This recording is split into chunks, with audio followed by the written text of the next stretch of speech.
This is the 874th online community I've tried. Hopefully, this will be the last. Terry told me about this place, told me you guys have experience with weird stuff. The Chewy Man isn't the only weird thing out there, I'm sure. I know of the Bigfoot and UFO forums that every unexplainable or paranormal phenomenon has its storm chasers. I've got my fingers crossed that here this post finds anyone who might be able to shed some light on what the heck is going on in my town. As with every forum I visited, I've come up with a simple question. Why has nobody heard of the Chewy Man? The posts have racked up millions of views, reads, likes, whatever internet currency you pick. I've been on hardcore cryptid forums, 4chan, the message boards of paranormal investigator websites. I've spent 1 or 2 drunken nights asking on sites like Mumsnet and Amazon reviews for random products, not that these ones will last long before getting taken down. Even my Tor browser ventures into the dark web, turned up empty. Over the last 20 years or so, I have asked, inquired, harassed, begged, and hassled almost every corner of the internet, trying to find answers. Nobody has heard of him. Nobody has heard of the Chewy Man. That's the problem. We know he's real, and our ragtag friendship group of 6 teenage lads can't be the only people that have seen him. I've gone over that night on loop throughout every one since. Every detail, no matter how small it is burned into my memory, kept in clarity by endless mental reinvestigation. Of those there, only Terry and I remained invested in knowing the truth. Rob allegedly killed himself a few months ago. The schizophrenia he had struggled with ever since finally breaking him. Both Dan and Ricky took sides with the rest of the town. As for Greg... No, I'll get to Greg. You need to know about the Chewy Man before I tell you why I'm so desperate to find about him. It all started with a ritual. One of those silly games teenagers play to summon, well, no, spook themselves. That's usually the intent, isn't it? The Chewy Man ritual was different. It was clear the girls in the grainy footage were much more committed to whatever they thought would happen than saying Bloody Mary 5 times in a mirror. We'd never heard of the Chewy Man before we found out the battered VHS tape under Greg's dad's bed. That's why the words of one of the girls said into the camera when we pressed play were confusing. Hi, Carceri here. Obviously you guys all have heard of the Chewy Man. We hadn't. A quick muttering among the 6 of us confirmed that the name Chewy Man meant nothing. Christy in the video continued, speaking under the assumption that any viewers would be aware of the Chewy Man and what was next to come. Now you guys know the rhythm, I'm sure. Again, nothing but shrugs from our group. But we found out that there's a hidden secret part. No, I'm not talking about the symbols Mike Eastley copied from that book in the library. Duh, that's like so old news. Christy stood to the side and gestured behind her. A lump started to rise in my throat. I squirmed on my cushion in front of the TV, increasingly uncomfortable as a realization dawned that the old VHS labeled CM87 might not give us the kind of thrills 14-year-olds expect from tapes under the mate's dad's bed. The blonde girl in a bright pink t-shirt and denim dungarees had moved to reveal the room behind her. She had 3 friends with her, other girls dressed similarly in the 80s fashion. The small room must have been somebody's attic or basement. Exposed plaster, wiring pipes, and timber beams lined the walls. The camera wasn't positioned to give a good view of the ceiling, judging by the angles of the girls' long shadows on the bare wood floorboards. The cramped space was lit only by a single grimy bulb, suspended somewhere out of shot. If you're expecting a pentagram or some other satanic-looking symbolism, I'm going to have to disappoint you. The girls, one in a leather jacket and the other wearing leggings with an oversized secure t-shirt, were using a set of large rulers, protractors, and compasses to mark deliberate angles and curves with green chalk. The Fibonacci sequence of spirals within spirals must have taken them hours. They were putting on the finishing touches at the time Carceri pressed record. The pattern stretched about 15 feet in diameter easily. The neon emerald chalk lines seemed to glow almost, their brightness a step above the other dim grains of the footage. Carceri smirked at the camera. Steph and Becky have been working at this all day. That's how we know Mike Esley is full of crap. Like he could focus on anything outside his pants for more than an hour. One of the girls piped up as she finished her final chalk circle. The rest of them laughed. That is except for the girl in the school uniform standing over something off camera at the far left of the screen, half hidden in the shadows. Carceri wiped a reed of laughter before continuing. Right? Anyway, we checked out that book. You want to see the real Chewy Man ritual? Keep watching. Oh, and Mike Esley can suck it. The wide-eyed blonde winked at the camera. On the other side of the screen, the six of us watched with bated breath. The tension was palpable. Terry and I both since tried to work out what prompted the growing sense we were about to see something far darker than we could handle. This was the days before the internet, but fake found footage videos of supernatural nonsense were unheard of in the last year of the 90s, and especially since Blair Witch was released. I can't explain why, but instinctively, we could tell this was something different. If only we'd known how different. Maybe Rob would still be with us. Maybe Greg. No, we'll get to Greg. Despite the lumps in our throats and the quiet whimper from Dan, nobody decided to reach forward and stop the video. Teenage boys are like that. On screen, Carceri, Becky, and Steph were standing around the circle. The girl in the school uniform still faced away in the shadows, ignoring the trio, and remaining intently focused on whatever she was guarding off the screen. In unison, the trio around the circle raised their hands toward the center. They were holding something they'd been carrying in their back pockets. That's corn syrup, Dan stammered back in the then present. Yeah, it must be, Terry had replied, not believing Dan or himself. Still, putting it in condoms is freaky as heck. Each of the girls was indeed holding a condom. The rubbers were filled with a dark red liquid, dangling and swaying in an unseen breeze of knots pinched between long pastel nails.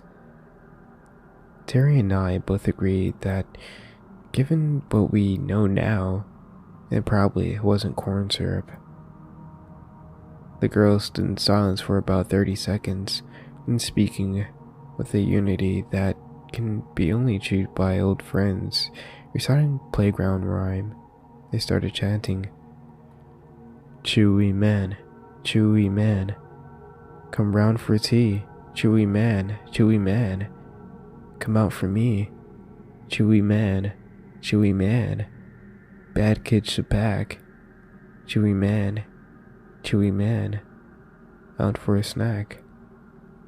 Again and again, they chanted the unfamiliar nursery rhyme. They did so with the same practiced charity with which anyone could deliver Mary Had a Little Lamb or London's Burning. We conferred as they sang on, their chanting voices almost merging into a singular monotone drone. Have you heard of it, Ricky? You've not heard of it either, right? Right? Nah, my dad grew up here too. They've got local accents for Pete Snake. It must be fake. Chewy man, obviously a made up name. And so on. Fear was still taking over hold of our teenage minds, but yet still, none of us thought to end the nightmare by pressing the small dark gray square on the stop button. With nobody to resist, the VHS played on. Natural pops and crackles of the audio seemed to grow sharper and more pronounced. The glowing of chalk spirals intensified, moving further from harmless optical illusion and towards inexplicable but real phenomenon. Shadows in the parts of the attic basement furthest from the circle deepened. Those cast by the three girls around the glowing chalk grew longer, darker, stretching and solidifying until there was no space or floorboard untouched by either absence of light or the impossible green luminance of the floor diagram. My heart beat an arrhythmic hammering against my ribs. Cold beads of sweat began to trickle down my forehead. The girl in the school uniform was heading into the circle, dragging the thing she had been guarding. It was a boy, only a few years older than the six of us. Uneven wisp of beard badged his clammy face, the protruding Adam's apple on his neck bobbing and spasming as he tried to scream through the gag made of the two filthy socks rammed down his throat. He was considerably larger than the girl in the school uniform. This didn't seem to faze her though, and she showed no signs of strain as she dragged him through the center of the room by his curly, blood-matted hair. Once he lay in a whimpering heap in the center of the diagram, the uniformed girl retreated back to the edges of the shot. She faced inward now, bright-eyed and smirking. The obvious hunger and the anticipation in her expression turned my stomach almost as much as the bruises and cuts on the sobbing boy's face. The other girls continued chanting, their pace quickening and enthusiasm now unretained. Chewy man, come round for tea. Chewy man, come out for me. Chewy man, bad kids should pack. Chewy man, out for a snack. Their chants rose in volume, the pitches and tones converging into one indistinguishable noise. The words blurred and melted into each other. The screen started flickering on every syllable, the grain of both the footage and audio pulsing in time to the rhythm of their endless rhyming. It felt like it went on for hours. The loud, wet crack made all six of us watching yell and scramble back from the TV a few inches. On a cue only to them, the droning trio raised their arms. In a single movement, they threw the blood-filled condoms at the circle's center. Dan yelped again, and a quick glance confirmed his face was covered in tears. Terry, Rick, Rob, and Greg had gone quiet. I can't remember my own reaction, but I know it was closer to Dan's and that it was the others. The three condoms ruptured on the glowing chalk.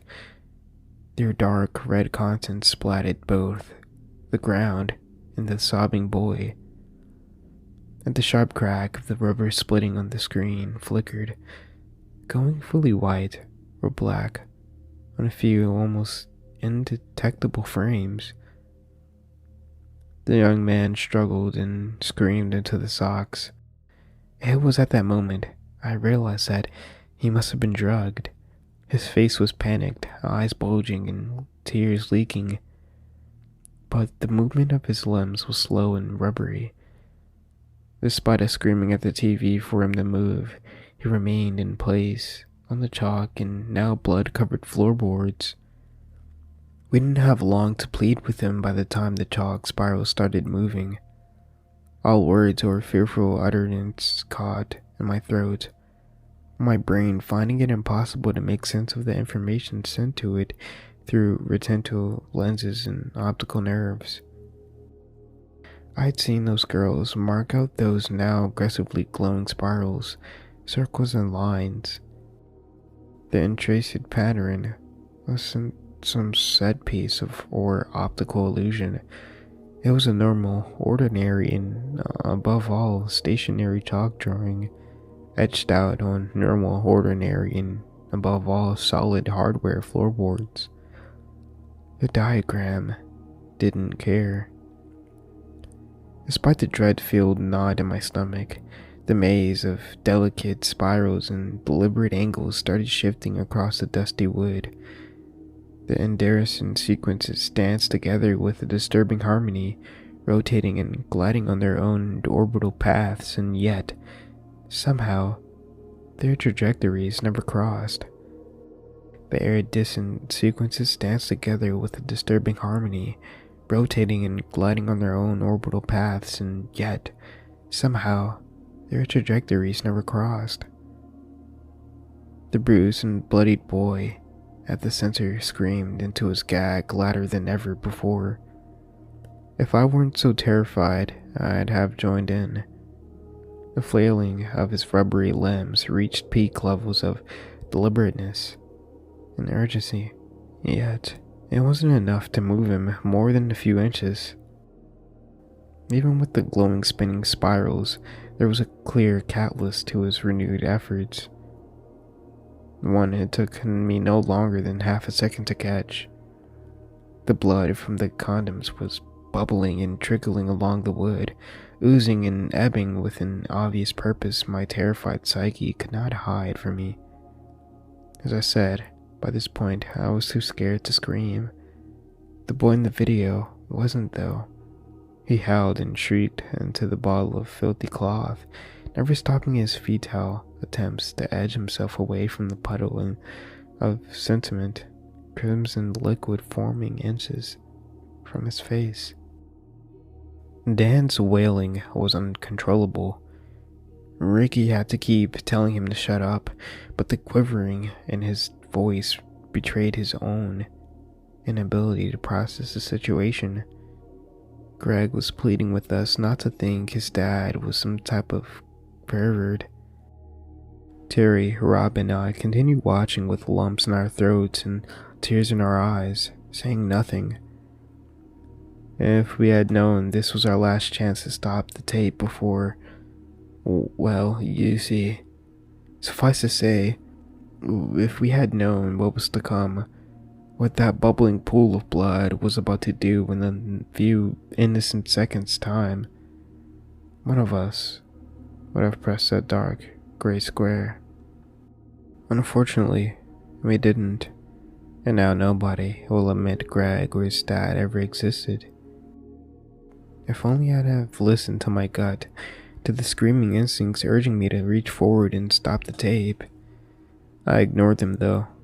That single decision not to act changed everything forever. If I had stopped the tape then, we'd never had to witness the Chewy man. It started with a puddle of murky crimson liquid. The pool undulated and spasmed, growing until it was itself a perfect circle within the rotating chalk spirals. By the time it stopped, it was a full 7 foot across, much wider than it should have been, given the amount of blood that was in the Johnnies. To my growing horror, the bubbling on its fish's surface grew more violent by the second. Thick red steam started billowing from the hissing gore slick, tinting the greens and shadows of the video with hues of maroon. The only sounds coming from the tiny speakers on the TV were the boy's muffled whimpers, the organic hissing of the boiled blood. The girls stopped chanting suddenly in perfect unison, none amongst them chanting alone for even a nanosecond. The spirals hadn't stopped their graceful rotations, however. They continued to shimmer and glide along the floorboards, throwing airy pale lights over the girls and their captive.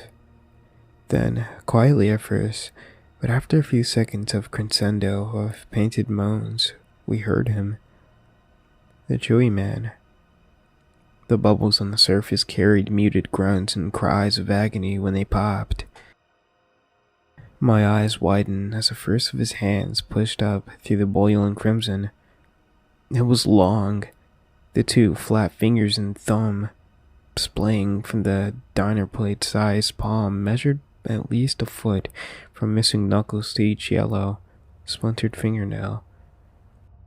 I couldn't see any joints, no indication of bones of any sort. Instead, both the first flabby appendage and the twin that followed flapped and grasped at the floorboards around the puddle with pulsing, Manon-like movements. The boy on the floor, we 6 observers, and the then present, and the 2 girls who weren't Chrissy, or the freak in the school uniform, were screaming. Only Chrissy and the uniformed girl weren't absolutely terrified by the sight of those fine, like rubbery arms emerging from the crimson puddle. For her part, Chrissy eyed the purplish limbs hungrily as they contracted and dilated, pulling the Chewy man's grotesque body from whatever uniform existed on the other side of the pool's violent surface. She was laughing as the first signs of its damp, glistening crown broke through the world only the rational and sane are supposed to occupy. "That's what you get, Mike, easily," she snarled at the limp, sobbing boy on the floor. "That's what you get for dumping me just because I kept it at second base." I'd have found her unrestrained anger at the helpless boy horrifying, were it not for the girl in the uniform. Only Becky and Steph, one of whom retching up the contents of her lunch at the sight of the quivering lump emerging from the floor. The nameless girl was calm. Her breath remained steady as she beheld the Chewy man's stomach churning from the first time. Her expression locked up in a predatory, narrow-eyed grin. The Chewy man's sunken eyes weren't bright and electric like Chrissy's or the uniformed girls, nor were they wide and fearful like Becky, Steph, and the gagged Mike Easley, or my friends and I. The Chewy man's shriveled orbs were a disturbing mixture of anger, upset, and hateful, a pain-hunting look I imagine exists nowhere else but in the eyes of unwell mothers before they drown in their own children in bathwater. The iris-less pupils were set to a brow that looked almost human.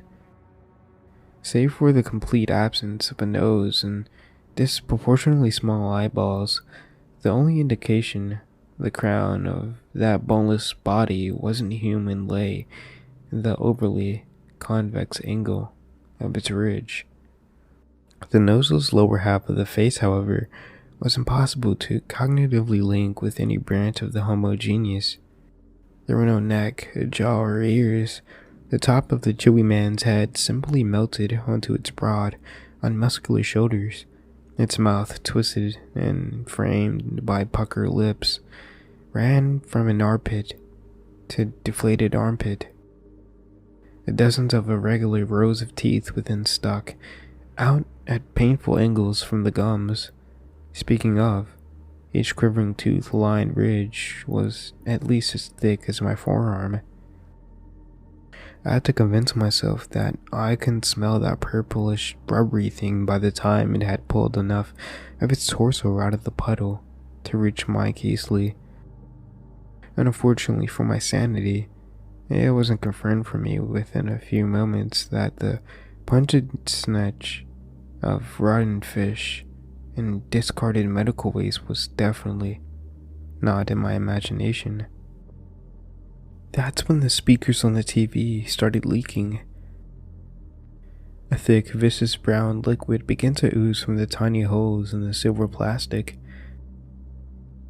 I yelled, and Greg ran off to grab a roll of tissue or wipe or something to get rid of the sewage-like discharge pooling from around the TV.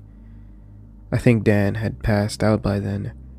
Rob was an inconsolable, sputtering mess on the floor. Only Terry, Ricky, and I had the fortitude to try and contain the fluid and its nauseating fumes. It was difficult, though. Despite our terror, the events unfolding on the screen were proving impossible to look away from.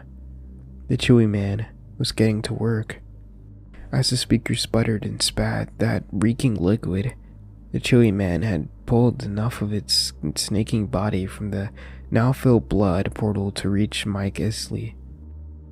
The pooping sludge in Greg's living room oozed alongside tiny screams of both the gagged Mike and the pair of regretful accomplices to Chrissy and the dark-haired girl in the uniform.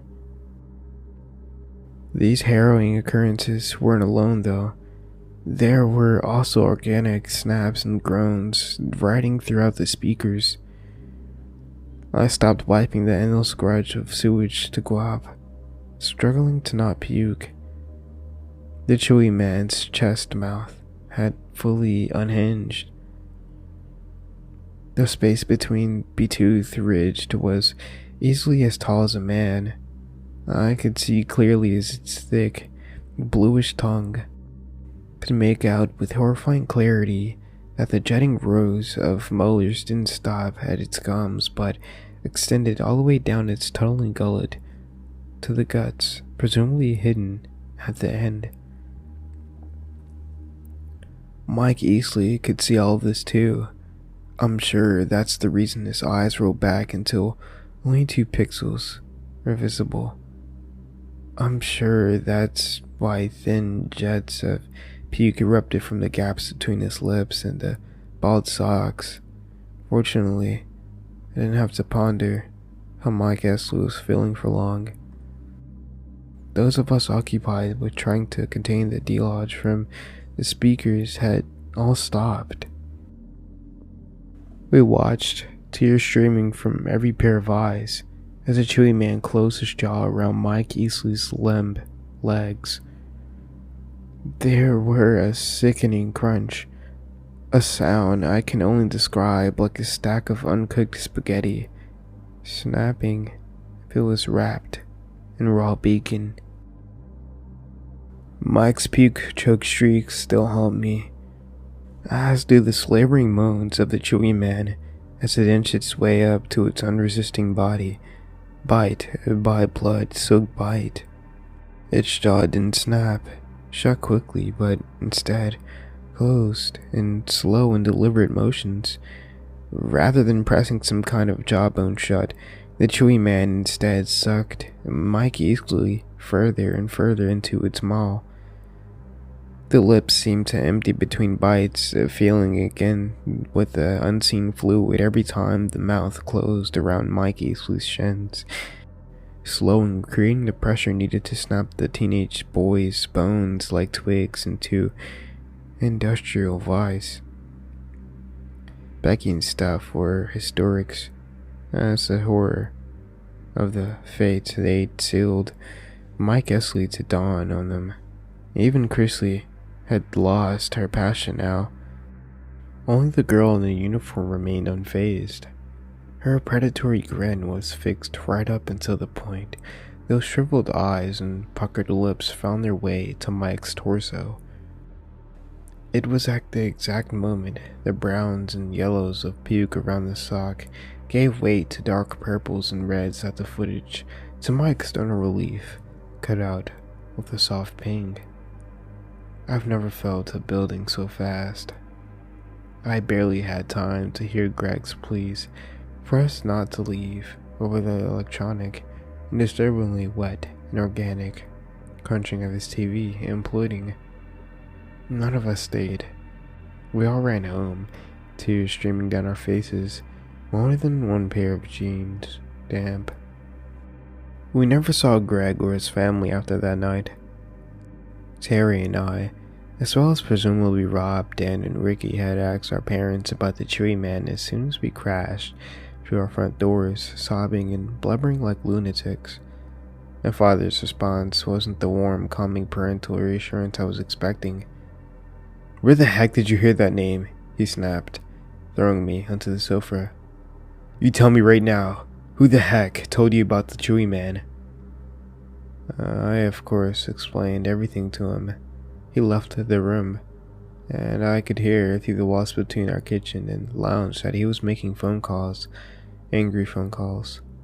This lasted about half an hour before he came back, face stern, gaze never meeting mine. "Listen to me. You are never to speak of the Chewy man again. You also never ask about Greg or his family again. You understand? You won't be seeing him around anymore."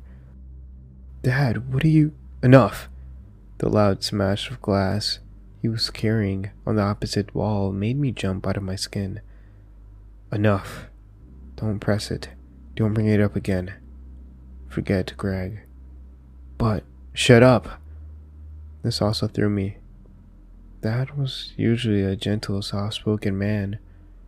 To hear him address me with such venom was enough to prompt a fresh wave of tears on my cheeks. "Just shut up and stay here. You boys have messed up a lot of things for us. No, sorry, that's not fair. Greg's dad has, but we're going to sort it out. Sit down, not you. We, as in Jake and Dave and your other idiot friends' dads. I'm going to be out a while. Don't be up when I get back, and this is the last conversation we're ever going to have about tonight." I didn't hear him return until around 4 a.m. He shut the door behind him and sat on the stairs for a full hour sobbing. Terry had said his own dad had told him much the same. Unlike me, Terry decided to push the issue farther. The black eye he'd showed up to school the next day was enough to assure I never tested my own father on his own word. Sure enough, all trace of Greg and his family were gone. It's like they never existed. Other kids would look away awkwardly when Terry and I had the good sacks and hushed tones out of the earshot of adults. As for the adults, from teachers to police, they'd give us the same angry glares throughout the few weeks before we gave up trying to ask. It's been a few decades since then. As I said, Dan and Ricky have sided with the town. No matter how drunk Terry and I get them, they will never swear blind they've never heard of Greg. And the few times we've tried to bring up the Chewy man, well, let's just say things got violent. We tried searching every local archive we can basically since our first week outside of school, and the hawk-like gazes of our teachers. All searches of the Chewy man, Mike Esley, or mysterious disappearances or odd happenings have turned up empty. We had to stop eventually. The police showed up at both our houses one night. That was when Dad confirmed that the town was going to the extent of monitoring our devices. It was Rob's suicide a few months ago that prompted Terry and me to move our private conversations about that night from pulsating to actual action. So far, we've found nothing. All we managed to do is attract furious stares from the other inhabitants of our small town. Terry went into hiding when he had kept spotting Dan waiting outside his house. This was a few weeks after we had made our first post. Before long, I'd spot Ricky outside my town, his now balding future starting up in my bedroom window, face looked in an ignorant snarl. That's why I haven't told you which town I came from, where the people doing their best to suppress the truth of the Chewy man reside. I've been hopping from place to place since then, crashing in hotels and Airbnbs for as long as I can before I start to notice the faces. You get used to them, the familiar characters, when you spend your life in the same sleepy town. I could spot the local butcher scrawling at me across Piccadilly Square in a heartbeat. The old lady from 2 doors down stayed hidden on a busy dialogue through fare for all of 30 seconds. To say the hateful looks on their face scare me would be an understatement. I wouldn't be bed hopping like this if I felt safe. I definitely wouldn't feel the need to keep up the name of the town I grew up in hidden. That's for your safety, I think, as much as mine.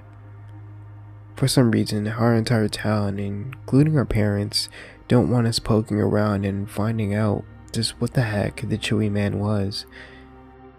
Why did our fathers make Greg, his mom and dad, and 7-year-old sister vanish from the face of the earth? Why has nobody heard of the Chewy man? Why did we get dozens of deleted responses no matter where we post our inquiries? Why was CM87 one of dozens of VHS in the old suitcase we found in it? And most importantly of all, why did the tapes range from CM81A all the way to CM99 Part 3?